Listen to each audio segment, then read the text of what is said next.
We're now inside one of the prisons, and this is the hole where Christian prisoners would be put down into, but we're going to walk down some stairs. These stairs to get down into the dungeon. Danger. Alright, Gabby. Here's, well, I guess this is where there's the upside down cross for Peter. It said that Peter and Paul stayed down here, but they were not executed here. But mostly all the Christians that stayed down there were executed. There's the hole. This one inside. There you go. We just walked in to that way into the Roman Forum. I'll be getting more. There's the Arch of Septimus Severus. So the Arch of Titus will be over there somewhere, but I'll get more videos. All the way over there is the Arch of Titus. There's an opposite way where the Arch of Septimus Severus is. This is where people would hold political meetings, and the Senate House is somewhere over here. And Julius Caesar has like a little statue for him somewhere, I think. But there you go. Good. The Roman Forum was built on a marshland. The Etruscans had drained it to build shops and housing on it, and then the Romans took it over and added the Senate House and law court so they can hold political meetings here. And Julius Caesar used to have meetings there, but on the day that he was assassinated, they were supposed to hold a meeting in the Senate House, but it got burned down, so they had to move it to where he was originally killed. So it kind of makes you wonder if like the fire was intentional or if they meant to do it. You don't know about that. But during the fall of the Roman Empire, this was all buried over to make a ranch for cattle in the Middle Ages. And so most of the buildings aren't intact anymore except for two arches. The Arch of Titus, which is down there, and the Arch of Septimus Severus, which is over there. And also the new Senate House that was rebuilt after it burned down. But the Arch of Titus is the oldest example of a Roman arch.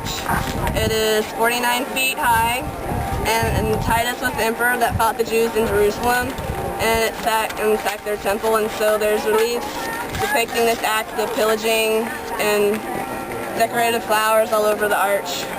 And there's one relief about where the Roman soldiers are carrying the Jewish menorah that they stole from the temple. And the description on the frieze says, the Roman Senate and people defied Titus, Vespasian Augustus, son of defied Vespasian. And so now the Arch of Septimus Severus is different than the Arch of Titus because it has three arches, the big one in the middle and two little ones on the side.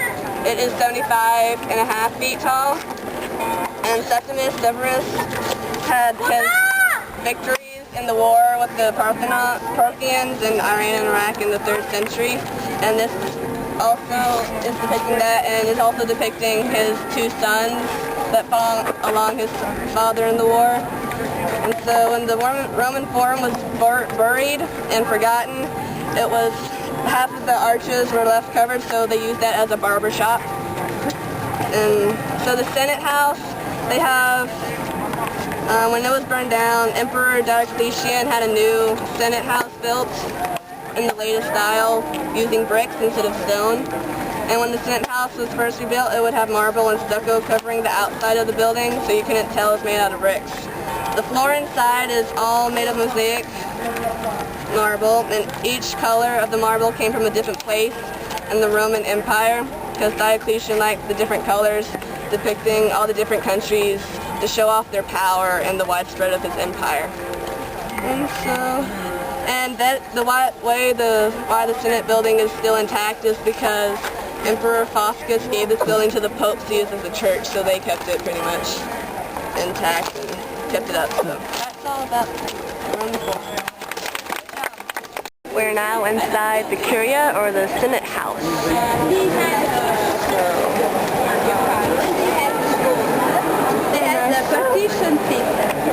Here's the tile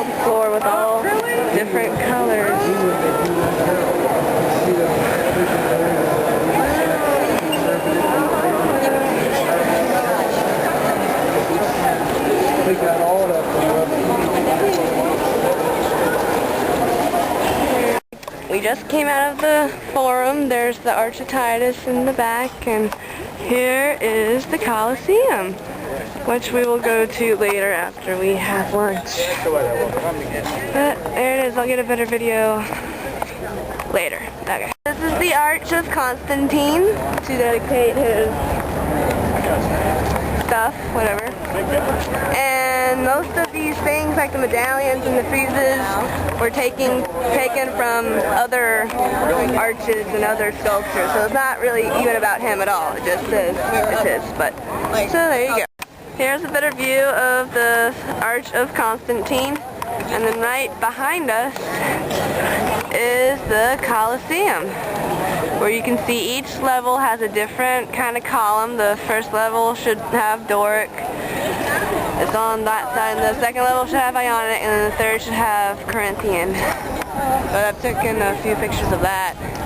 But here is the Colosseum, and we're going to go inside soon.